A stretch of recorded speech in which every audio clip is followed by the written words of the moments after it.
श्रीराम समर्थ। वक्रतुंड महाकाय सूर्यकोटि समप्रभ निर्विघ्नं कुरु मे देव सर्वकार्येषु सर्वदा। गुरुर्ब्रह्मा गुरुर्विष्णुः गुरुर्देवो महेश्वरः गुरुः साक्षात् परब्रह्म तस्मै श्री गुरवे नमः।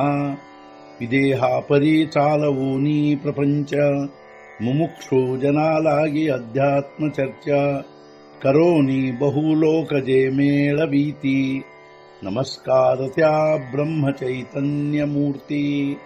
अलंकापुरी पुण्यभूमी पवित्र तिथे नांदतो ज्ञान राजा सुपात्र। तया आठवीता महापुण्य राशी नमस्कार माझा सद्गुरु श्री ज्ञानेश्वराशी।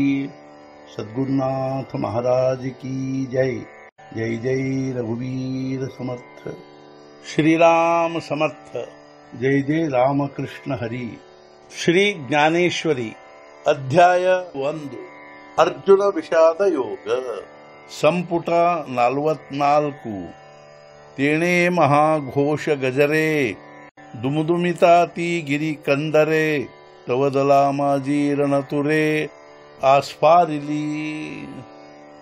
ಆ ಮಹಾಘೋಷದ ಗರ್ಜನೆಯಿಂದಾಗಿ ಪ್ರತಿಧ್ವನಿಸಿದವು ಗಿರಿಕಂದರಗಳೆಲ್ಲ ಅದ್ಭುತವಾಗಿ।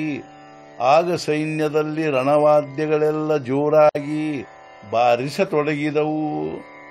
ಆ ಮಹಾಘೋಷದ ಗರ್ಜನೆಯಿಂದ ಗಿರಿಕಂದರಗಳೆಲ್ಲವೂ ಅದ್ಭುತವಾಗಿ ಪ್ರತಿಧ್ವನಿಸಿದವು।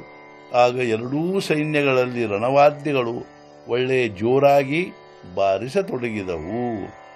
ತತಃಶಂಖಾಶ್ಚ ಭೇರ್ಯಶ್ಚ ಪಣವಾನಕಗೋಮುಖಃ ಸಹಸೈವಾಭ್ಯ ಹನ್ಯಂತ ಸಶಬ್ದಸ್ತುಮುಲೋಭವತ್।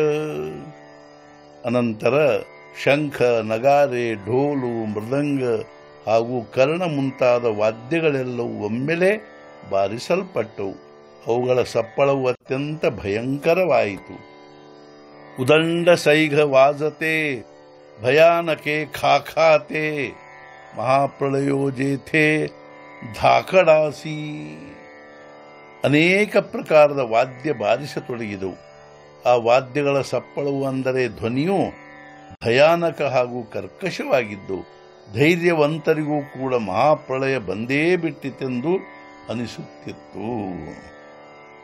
ಭೇರಿ ನಿಶಾಣ ಮಾಂದಳ ಶಂಖಕಾಹಳ ಭೋಗಳ ಆಣಿ ಭಯಾಸುರರಣ ಕೋಲ್ಲಾಳ ಸುಭಟಾಚೆ ನೌಬತ್ತು ನಗಾರಿ ಢೋಲುಗಳು ಶಂಖ ಝಾಂಜು ಕರ್ಣಗಳು ಅಲ್ಲದೆ ವೀರಯೋಧರ ರಣಗರ್ಜನೆಗಳು ಕೇಳಿಸತೊಡಗಿದವು ಭಯಂಕರವಾಗಿ।